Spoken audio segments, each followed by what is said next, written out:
Alright, take 2 of my lecture. Hopefully this time we're not going to drop all of our frames on the floor. We're going to hope for that. We can cross our fingers. Now, I actually also took the liberty of saving this recording on my desktop, or not my desktop, my hard drive rather. So even if it does go down again, I'm not going to stop. So sorry about that. Anyway, continuing on. The players that we will be looking at today, you will recognize one of them. I thought for sure you'd recognize both of them because, like, 10 minutes ago, I thought I'd gone over this game before, but I'm pretty certain I have not. Some of you might have gone over the game yet, but I don't think I actually have.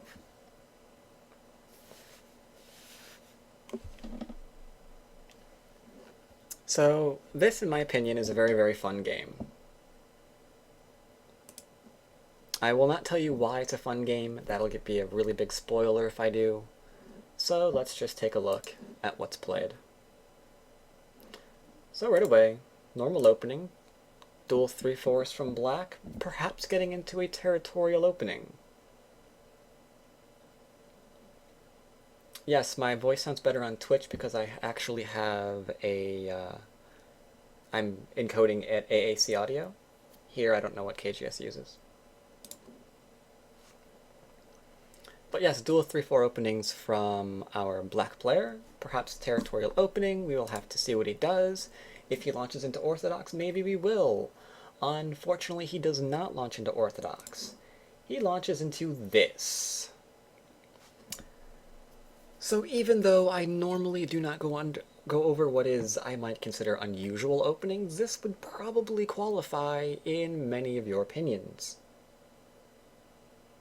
Who knows what this is? What is this? What are we looking at here?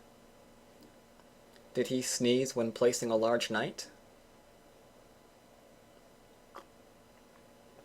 Okay. It is definitely a Chinese variation. We can see the difference between the mini and the different variations here. This is, in fact, the micro. Actually, it's a variation of the micro, because it doesn't have an extension currently at around C6 or C7. This is the smallest micro Chinese that you can actually get into, which can be fun. Like all Chinese, we know what not to do. We know that we probably do not want to slide into D15 because it's the only dangerous position on the board right now, right? That's the only way we can be jumping into a pincer right now. The left-hand side is completely open. Don't have to worry about that side. Below the start point anyway. Above it, we are going to be pincered if we approach. Must be careful. Pretty straightforward. White says I enclose. I'm going to be safe.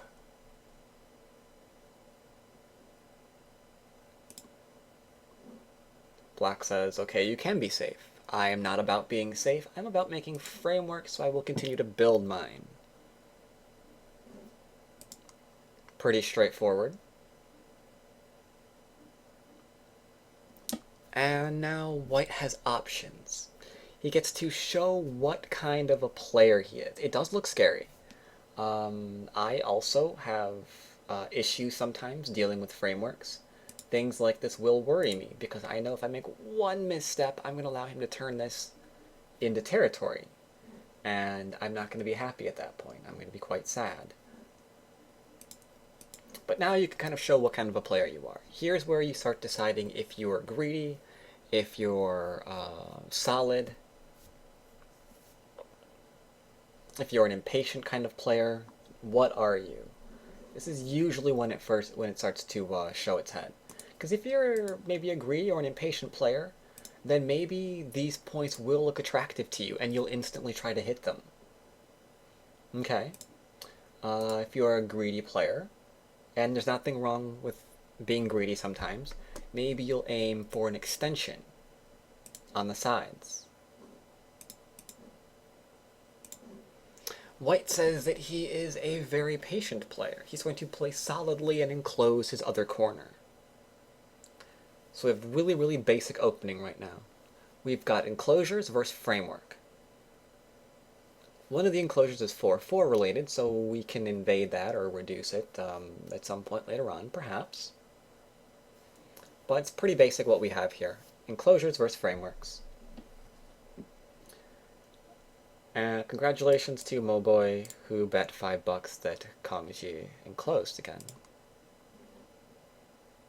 Black can similarly decide what kind of player he wants to be. He can say, I'm really, really greedy and I'm going to keep expanding. He can say that I know that I can't just keep expanding the entire game and start making territory. Or he can completely freak out and say, you know what, I don't want you to get a framework because I'm the only one in this game that should be having a framework. And try to immediately go for a reduction.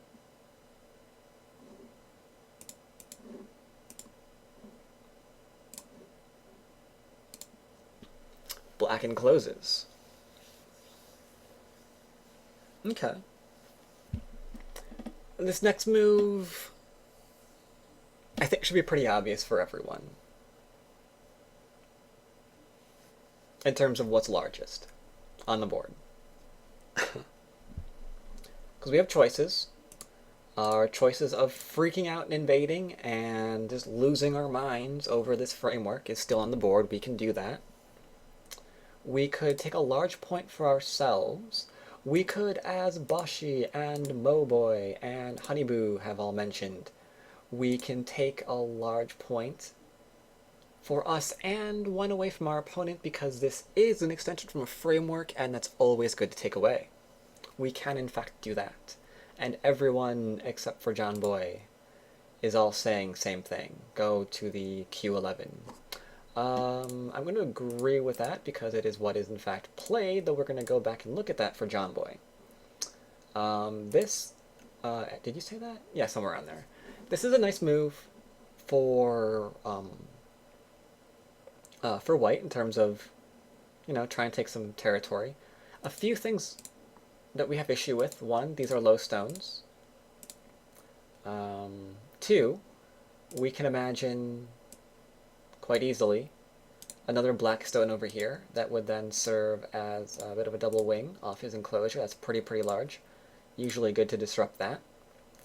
In terms of expanding off this as white, is it worth getting the double wing in order to play L3? Not sure because everything is so low.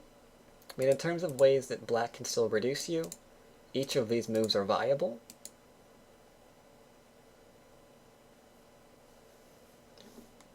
So there's a lot of ways that black can keep getting influence off your position. So can keep building up that influence that we see him growing. A bit harder to reduce him if he keeps getting to play all these large points. Instead, white is going to take a large move that is also his opponent's large move. And usually when you can do one thing that's good for yourself and also one thing that is bad for your opponent in a single move, that's usually probably the larger move that's on the board. If we play low, we are saying, I don't mind if you keep getting influence. Indeed, we don't want to be flat. And we don't want to be flat for that reason. Yep.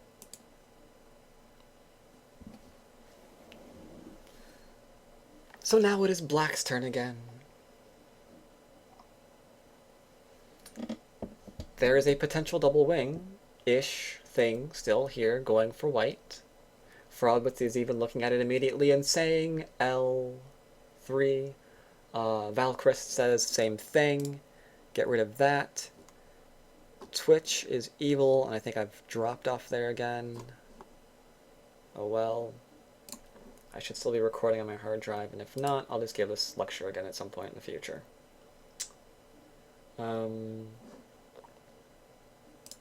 Though black is going super aggressive here. He chooses this moment not to just break off the bottom, or break up the bottom. he decides that he wants to continue his framework on the left side of the board. Finish extending off of what he's built at the beginning of the game. And for that, he decides to borrow... Very, very close, very close. He decides to borrow strength from White's enclosure. Because we all know what happens when you attach to a stone, right? We know that we're not attaching to the stone to kill it. Because your opponent's going to respond, and by responding, he's going to be stronger.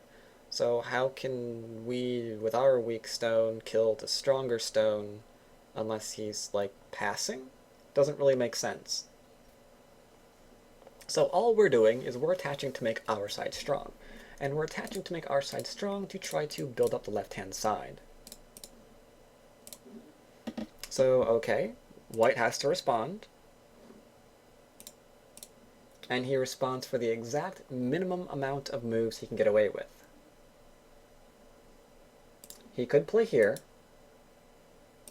in which case Black gets to turn. White will be forced to respond again. Nope, it's quite alright. The level of the players is in the name.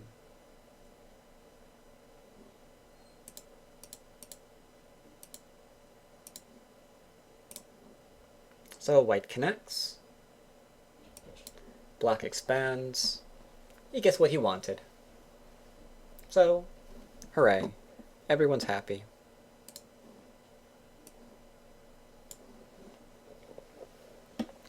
Yeah, Black is growing quite the framework here. And this is where I would most definitely want to start reducing all of that. Because this is, again, my weakness. I view frameworks, I view influence like this, and my head explodes, and I want to rip it all down around their ears. And then maybe never play them again, as long as I live. So I would want to do something about this. I don't know what I would want to do. I would maybe want to cap this. I don't want to jump in here. I'm not that retarded. Not yet, anyway. Not yet. I might eventually. But I might want to cap this. I might want to shoulder hit. Just anything that I can use to begin reducing this.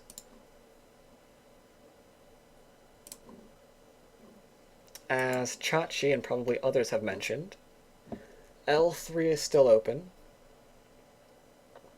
So White simply expands for himself. He takes his own little, Oops. He takes his own little enclosure here with double extensions. Also working nice for the bottom left.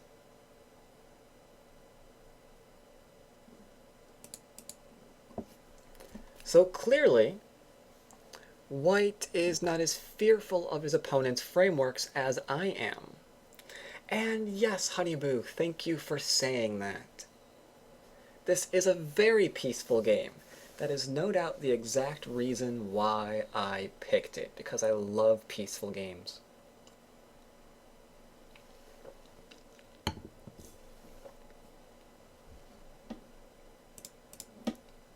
So now it's Black.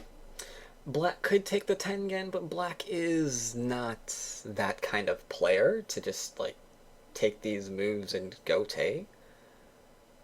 Not like that, anyway. I mean, if we're trying to expand, we're going to try to expand in a way that's going to put pressure on our opponents, if at all possible. So how can we expand our framework while trying to put some form of pressure on our opponents? Moboy says we are going to cap at C11. What? I don't think Moboy is... What? Did I misread that? So cap at C11. C11, is that... Is that here?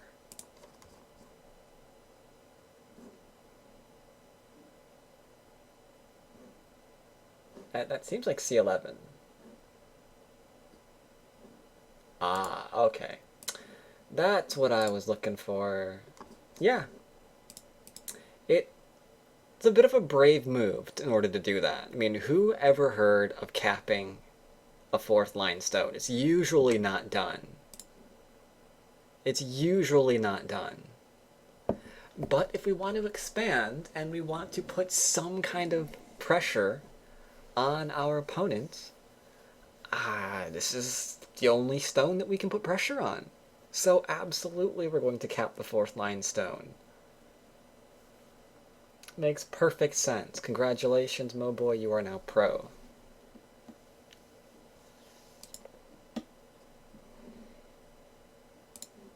White responds calmly by defending his stone, which is going to calmly allow Black to continue developing for himself.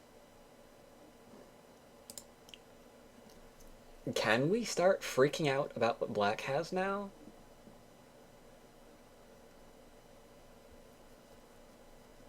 Can we please start freaking out? Because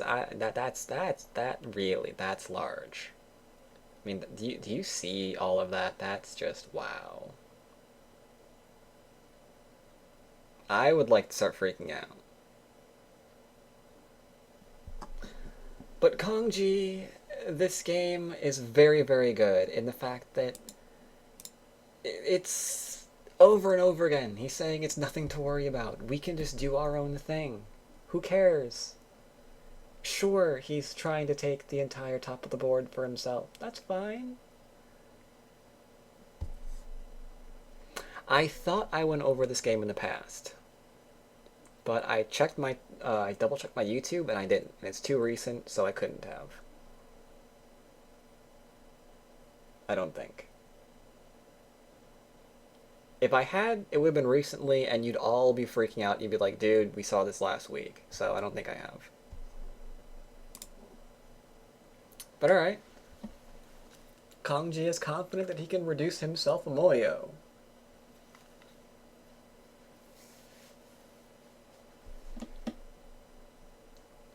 So he does indeed expand. Pretty good too. I mean, he's threatening a move like this, which is going to enlarge everything that he's been creating as well. He's taken some territory for himself on the right-hand side. I mean, it's a pretty good move. Pretty good move indeed. So what is Black going to do now? Moboy, our resident pro. Any ideas? You want to keep expanding. Moboy says attach, so we are going to attach indeed. Congratulations.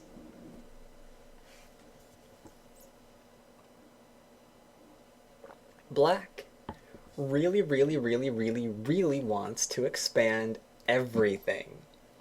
He is saying, I want all the things. They are mine. I mean, how bold do you have to be to say that, like, everything above this line is just going to go to me? If that's fine with everyone. That's just all going to be mine.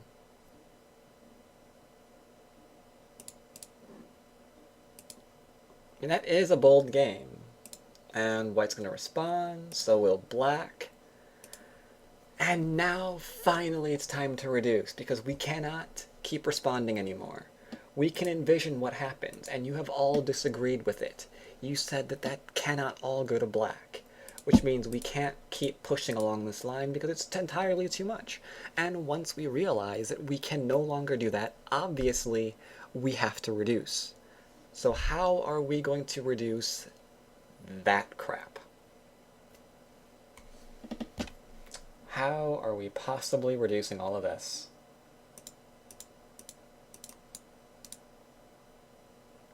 This is, if I was Moboy, I would stop guessing. That way, all of my guesses up until this point were right, and I can just, like, sit on that. Alright, let's see what we have here. I saw an Osage. Really? Dang, you're aggressive, Kevin. You want to do that? Alright, what else do we see here? H9? Aggressive, and then go to passive. Okay. This is interesting. We have, like, holes all sorts of ideas. E12. All right, let's cap below stone. Right. D15. Go and approach baller style. I like that one too. We'll just jump into a pincer and reduce everything. G. Who said that? Who said that? Ooh, person guessing twice. All right, I like that one. And wait. Someone actually gave the right move. Who are you? Lol. Really? I win, says, okay, sure, congratulations, you win. Yes, that is true.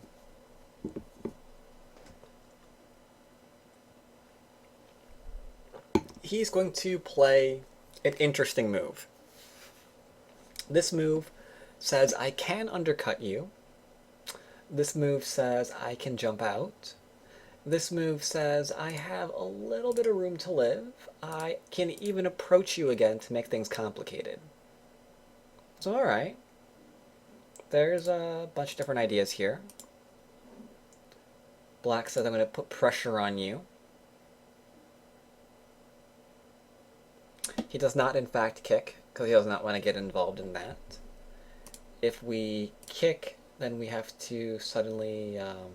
there's a few things he can do. One, he can just jump out, and then he can go either direction. So perhaps he didn't want that kind of variation in play. Chachi says I would block this side. Yeah, that's fairly normal too. If we do that, we're probably going to get involved in this again. That way, if we play here, maybe we can just attach if he wants to play this way. And it seems a little bit easier to handle now.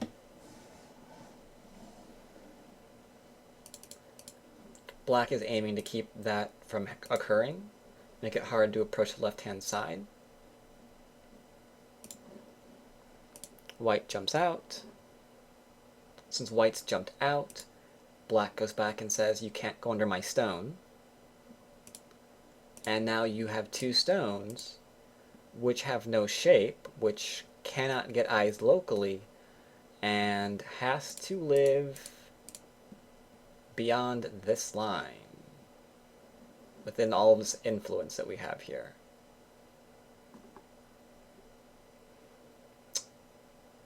So now what do we do? Oh, Chachi goes to you. Yes, we do cap. The shape that everybody who is a Q typically hates to play. Because, oh my god, what happens if he pokes at us? If he pokes at us, he's gonna, like, make us stronger. Uh-oh, my voice still there?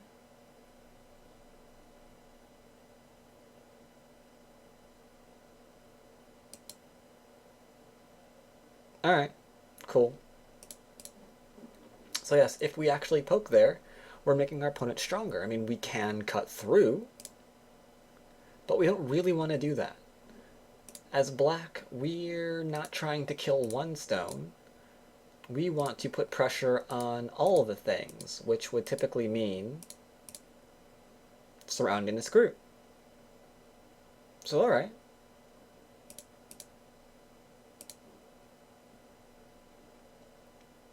Black pincers.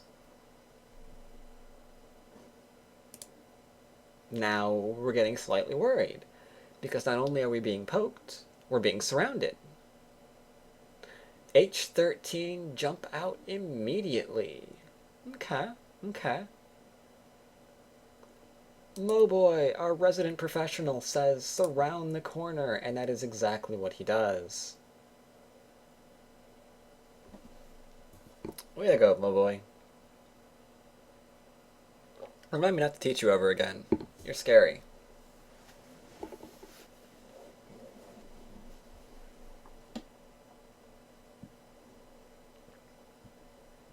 You have sources? Are you cheating this entire time, Moboy? Are you actually looking at this game while I'm going over it? Do I have to stop giving out names again? You see, it is for that reason that I don't actually just upload the SGF while I'm going through the game, and I click it individually, so you can't like look ahead and see what happens.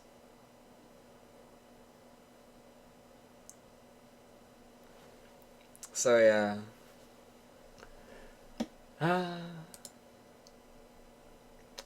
In that case, remind me to start charging you double there, mo boy.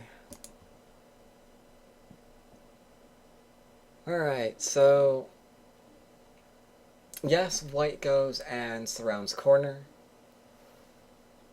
Yes, the tree is still alive, thank you. We still have absolutely no shape to speak of so far, but that's okay because we're surrounding our corner. Black strengthens himself. I'd be getting worried. Who honestly here can say right now they have complete confidence in their ability to make this group live? Rukus says, I can absolutely make this. In a Q game. What if you're playing as a Don level player? Not even a pro, just like a Don. You could totally make this live, right? Okay, Rukus says, yeah.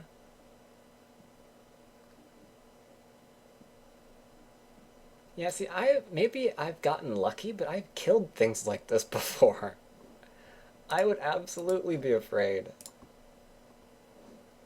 But alright, White's attacking to get himself some shape. Gonna use the corner to get stronger.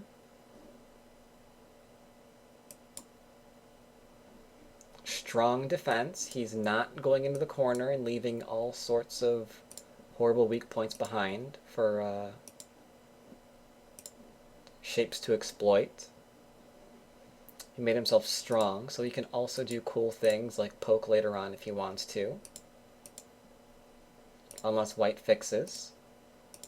So white immediately fixes. Black still pokes. White plays the Hane, which we're immediately going to respond to. Why not? It's Sentei. This allows us to just keep poking at his shape.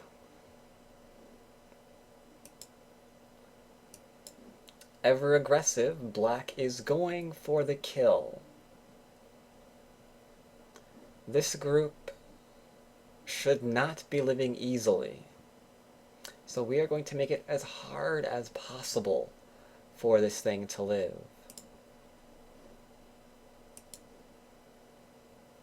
White says, if you want to take out my base, you can do so when you pry it out of my cold dead stones. Black says, challenge accepted.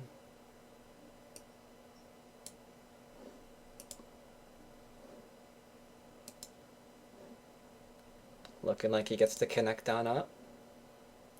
But instead of connecting up, he pokes out. Obviously, these stones can't live, but this is now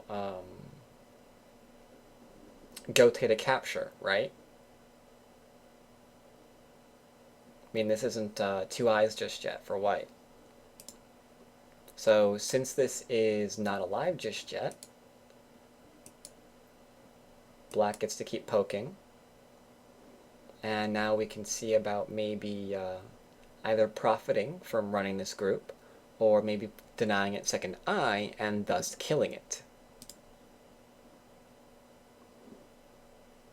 White says that's fine, I'll just drop down and attach underneath, if I can, for another eye. Black says you will not be attaching. That's fine. Can threaten to make an eyes this way or make you not alive. Has to live, so that's fine. And here is where it gets tricky. White is trying to make his other eye. White says, or black says, no, you cannot make this eye. White disagrees, but what happens here? What happens here? What do you think? Are we strong enough to completely surround? Can we play K15 or something and try killing? You say black is too thin. What's the problems here? Cut points, yeah, too thin, uh-huh.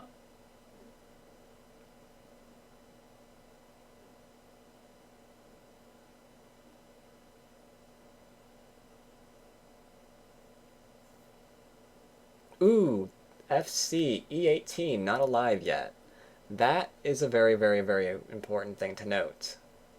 Problem, Fordon says G17, again, yep.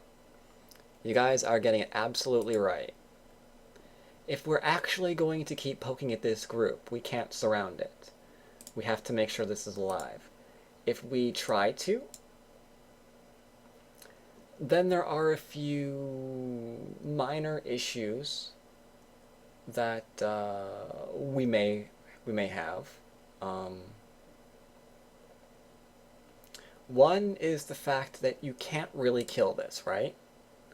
Even if we just play here, we have to poke that out, right? And then what? How is the top stones gonna die? Because keep in mind, these stones are not alive for black.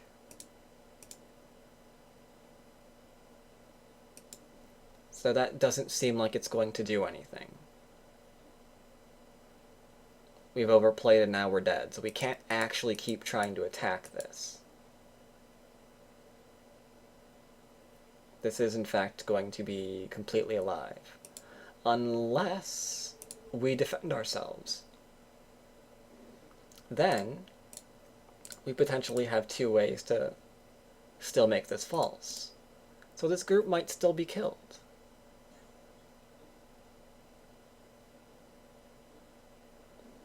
So alright, black defends himself, white gets to come out, and the attack is still on. I'm going to go through some of this briefly, because there's another game that I want to get to.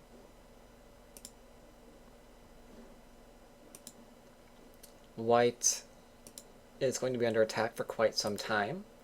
Black is not going to let him go easily. I will slow down when I get to the one other thing that makes this game really, really, really freaking fun. I mean, black is really good at denying that second eye. White, on the other hand, is really, really good at using all of the Aji that exists in all the things.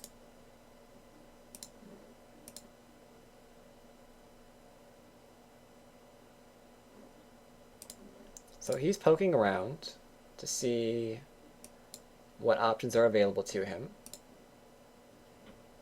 including using such things as potential cuts here, potential disconnects.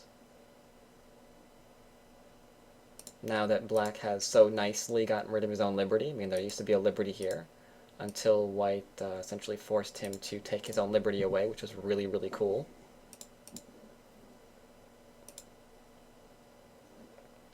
So now black tries to deny this. No breaking out. I'm going to surround you and I'm going to kill you.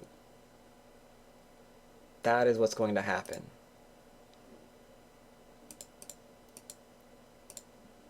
But now we're seeing a lot of really, really bad Aji that black has to go back and defend. So now we're seeing something fascinating here. Here's what happens when you really, really, really, really, really try to keep attacking and killing everything and not settling for profit.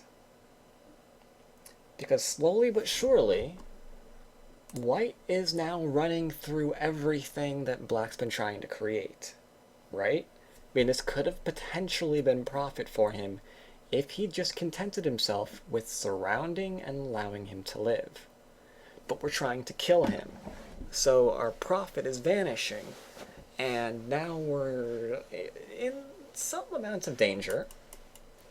I'm guessing that black is a young player from this, judging from this fight alone. because this is something that young players tend to like to do. They just like to fight everything and kill on a really large scale. But alright.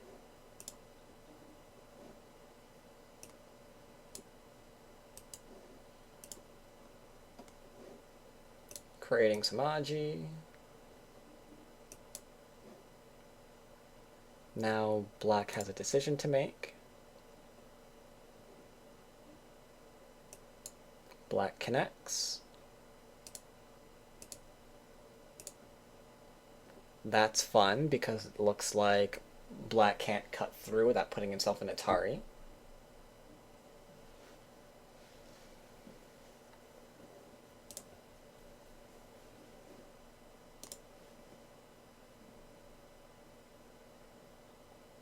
But still, not quite alive yet. Not quite alive yet. We're getting there. We're getting there, but not yet. Because rather than trying to just live, we're of course going to go to that fun thing that I always lose at every time I'm streaming, and that is a Ko.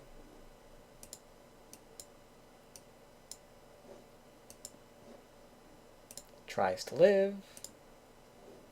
Black says, no, I'm killing you.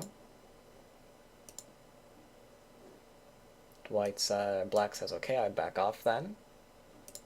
White says, then I'm going to try to kill you. We have a cofactor here in the middle. Yes, that is true. As Robert T. has pointed out, I am so annoyed with the word co. I have banned it from my Twitch channel. That is true. There are two banned words on my Twitch channel. Tengen and ko. Those are not allowed to be said. Yep, it's in my language filter. I did not ban your losing yet. No.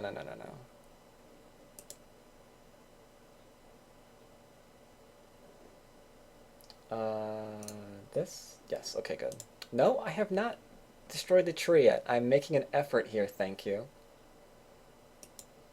Black connects. White makes this even larger, trying to kill all the things. White cuts. Black responds, because we're obviously trying to kill still. Local threat. I think. Oh, no. No.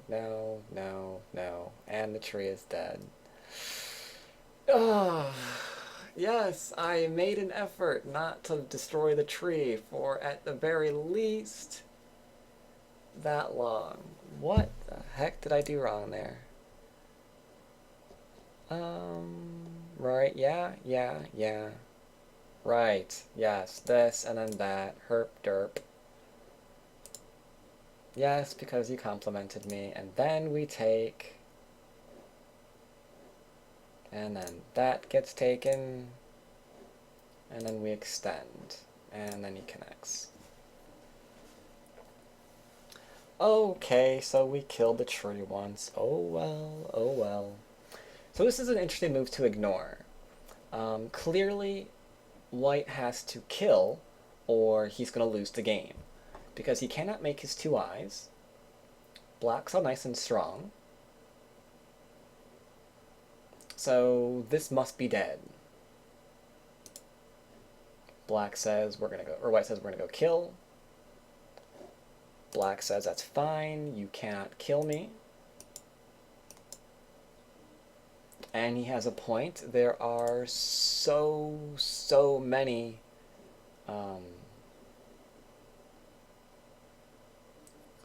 there's so much Aji here, rather, that white has to defend against.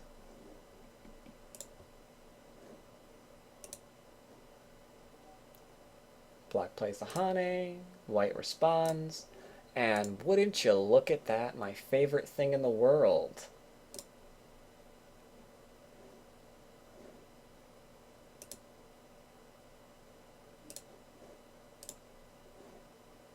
Now, you might wonder why I would punish myself by choosing to actually play a game that has such large ko in it. And you will find out very, very shortly. Threatens to connect up, not allowing that to happen. Take back. Black connects, white takes again. Threatens to kill everything on the right. White says that's not good. Because I lose every ko that I ever have. I'd say that's a good reason.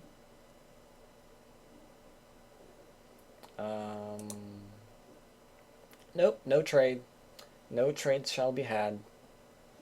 It's only the entire game, we're not trading. White comes out. Black has no choice but to respond. White defends. Black has no choice but to live. Now we're getting interesting again.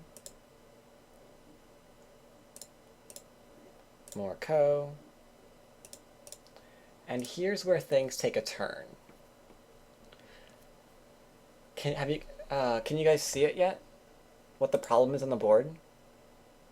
Why do I see the whole middle of black dying in a few moves? Yeah. Yannick's cluing into it. I don't think anyone else has said it yet.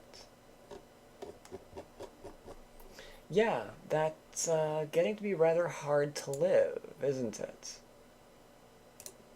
Black responds, white takes. White defends. And now we have a cofactor in the middle of the board.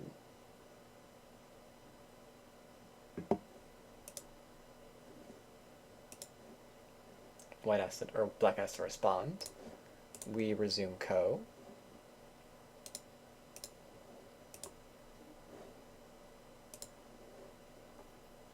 Why so many ko? Because this game is interesting, that's why so many ko.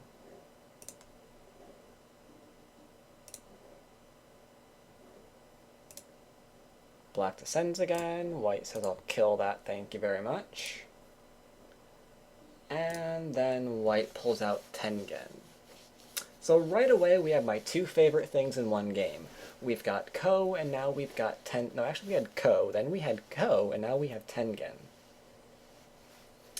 So this is fun, and the scale of this battle is insane, as Yannick has pointed out again.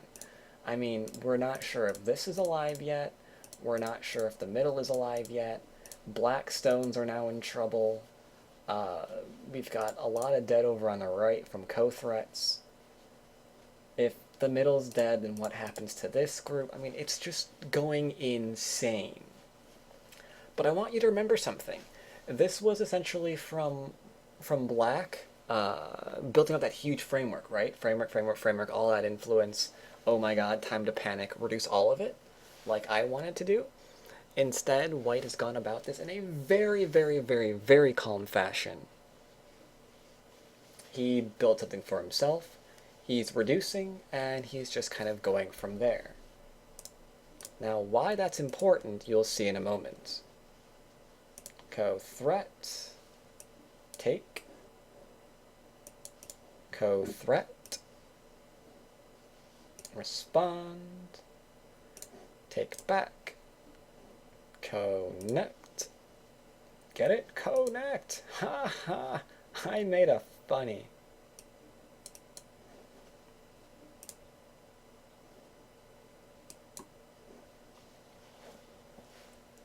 Thank you there for laughing. Black defends this group in the center. We go back to ko.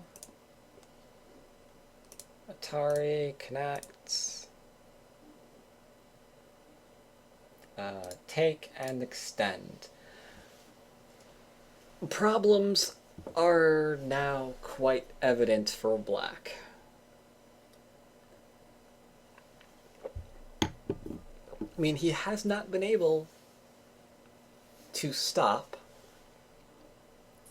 and just live on the left-hand side. Or give up the left-hand side and save himself in the middle.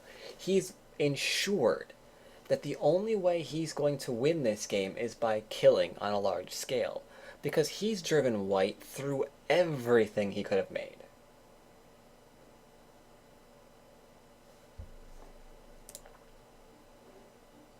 Black responds, white says I surround you. That's not going to quite work.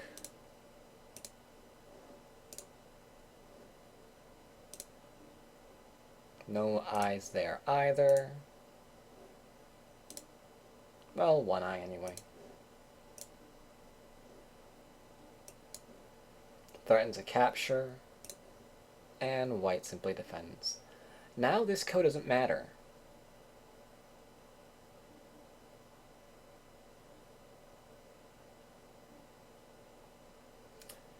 Yeah. Not only now does the left-hand ko completely not matter at all, but the middle is dead in both locations, and white has also thus profited by taking everything on the board.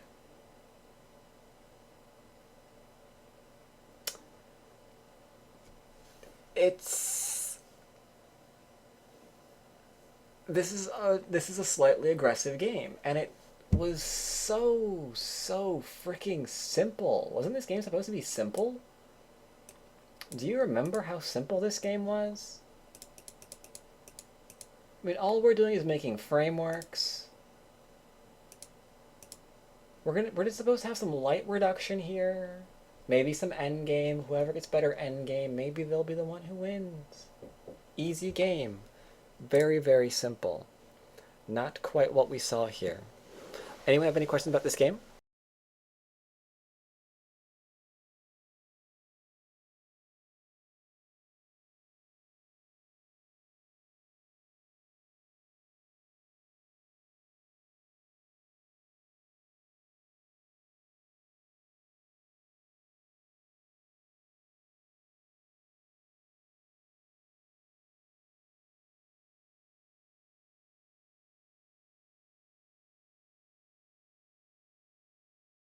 Yeah, that is a very good question. Why did Black risk it all? He apparently legitimately thought that this group is something that he could go for. I think that may have been a mistake. I think that he should have just allowed it to live in profit. But then the question is, let's say that you do allow this to live in profit. Then it falls onto you to reduce white, right? Background of this game, I'd have to double check. I want to say that I think I know what this game is from, but I can't say for sure. I'll have to go back and look it up. Is it the... I'll tell you later. Yeah, I thought it was.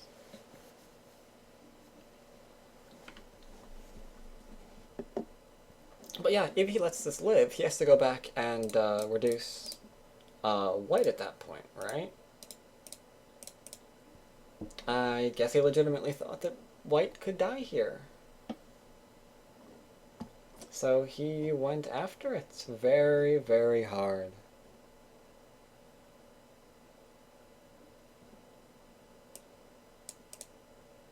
Though still, I am very glad that he did go after it. It made for an interesting game to see. This game probably wouldn't have been nearly as interesting if this was just a sort of, white reducing black, and then white lives somewhere, and then black reduces white, and white lives somewhere. This, on the other hand, definitely catches my attention.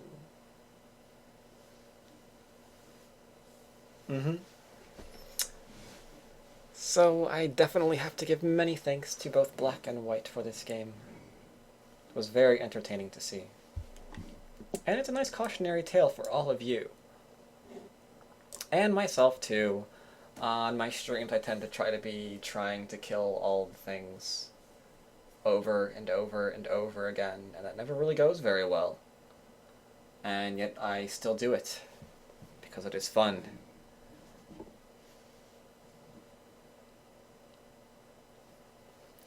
Let's see, I had another game that I wanted to go over, and again, I don't have enough time.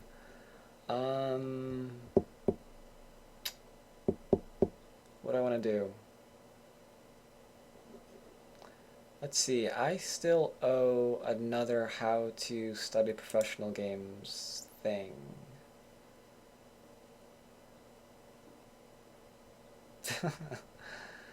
And hello to Hello, who is watching this in the future. It is nice to have time travelers amongst us.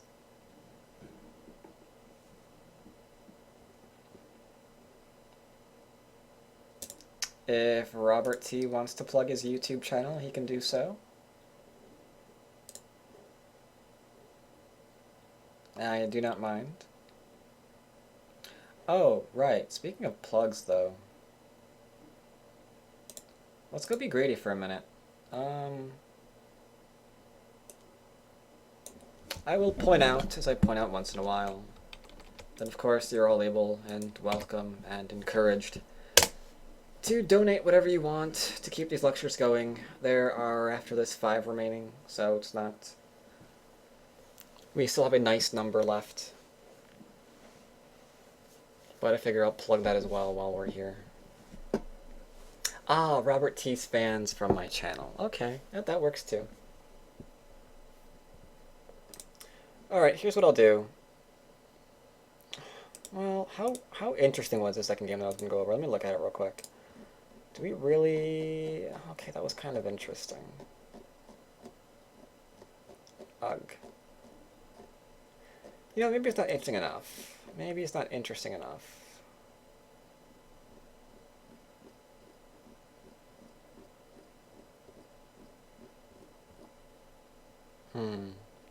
Yeah, I might go over this game again on like I did last week. I might just put it on my actual board and then I'll upload it later. I am looking for a game that's not too terribly complicated to go over on my How to Study Professional Game series. I hope to have that out some point this week or early next, hopefully. Other things that are on the horizon is I tend to have another KGS game with Inazuma. That'll be coming up preferably before my next lecture as well, so you guys can look for that. And if you are at all unaware of where these videos go, I will also plug myself on my own YouTube channel, where you can find it all right there. Fair warning, you do not only find Go stuff on my YouTube channel, but you will find a fair amount.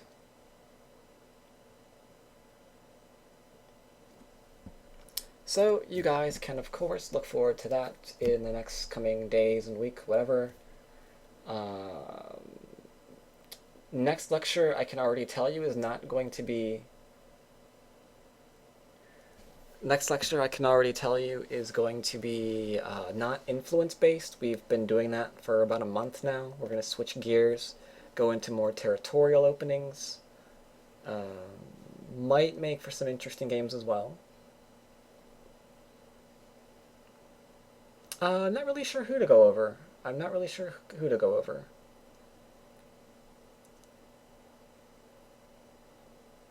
But we'll go over something. So you can look forward to all of that happy fun stuff, and I will see you all next time. So until then, I hope you all take care.